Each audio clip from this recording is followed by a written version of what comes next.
ಗದ್ದುಗೆ ಗುದ್ದಾಟದಲ್ಲಿ ಡಿಕೆ ಅಣ್ತಮಾಸ್ ಒತ್ತಡದ ಮೊರೆಯನ್ನ ಹೋಗಿದ್ದಾರೆ. ಕೊಟ್ಟ ಮಾತನ್ನ ಸಿಎಂ ಉಳಿಸಿಕೊಳ್ತಾರೆ ಅನ್ನೋ ಮೂಲಕ ಸುರೇಶ್ ಒಪ್ಪಂದವನ್ನ ನೆನಪಿಸಿದ್ದಾರೆ. ಆದ್ರೆ ಅಣ್ಣ ಡಿಕೆ ಮಾತ್ರ ಕಾಲವೇ ಉತ್ತರಿಸುತ್ತೆ ಅಂತ ವೇದಾಂತಿಯಾಗಿದ್ದಾರೆ. ಆದ್ರೆ ಈ ಬಗ್ಗೆ ಕೇಳಿದ್ರೆ ಸಿಎಂ ಮಾತ್ರ ಕೆಂಡುವಾಗ್ಬಿಟ್ರು.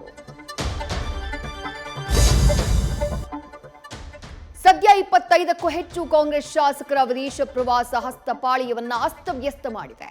ಯಾಕಂದ್ರೆ ಈ ಟೂರ್ ಬಗ್ಗೆ ಸಿಎಂಗೆ ಮಾಹಿತಿ ಇಲ್ಲದೆ ಇರೋದು ನಾನಾ ಪ್ರಶ್ನೆಗಳನ್ನ ಹುಟ್ಟುಹಾಕಿದೆ.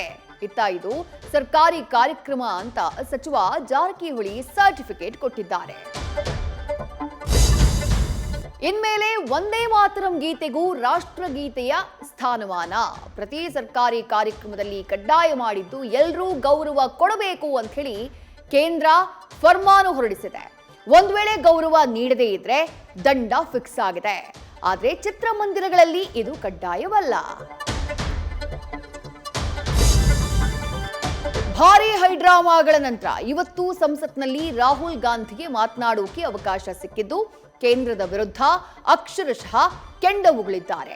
ಅಮೆರಿಕಾದೊಂದಿಗಿನ ಒಪ್ಪಂದವನ್ನ ಟೀಕಿಸಿದ್ದು ಸರ್ಕಾರ ಭಾರತ ಮಾತೆಯನ್ನ ಮಾರಿದೆ ಅಂತ ಟೀಕೆ ಮಾಡಿದ್ದಾರೆ. ಇದಕ್ಕೆ ಹಕ್ಕುಚ್ಯುತಿ ಶಿಕ್ಷೆ ಕೂಡ ಸಿಗಲಿದೆ. ವಿದೇಶಗಳಲ್ಲಿ ಮದ್ದುಗುಂಡುಗಳೆಲ್ಲ ದೀಪಾವಳಿ ಪಟಾಕಿಯಂತಾಗ್ಬಿಟ್ಟಿವೆ. ಥೈಲ್ಯಾಂಡ್ನಲ್ಲಿ ಡೇಕೇರ್ ಸೆಂಟರ್ನಲ್ಲಿ ನಡೆದಂತಹ ಗುಂಡಿನ ದಾಳಿಗೆ ಮಕ್ಕಳು ಸೇರಿ 34 ಜೀವಗಳು ಉಸಿರು ಚೆಲ್ಲಿದ್ದಾವೆ. ಕೆನಡಾ ಶಾಲೆಯಲ್ಲಿ ನಡೆದಂತಹ ಫೈರಿಂಗ್ನಲ್ಲಿ 9 ಮಂದಿ ಜೀವ ಕಳ್ಕೊಂಡಿದ್ದಾರೆ.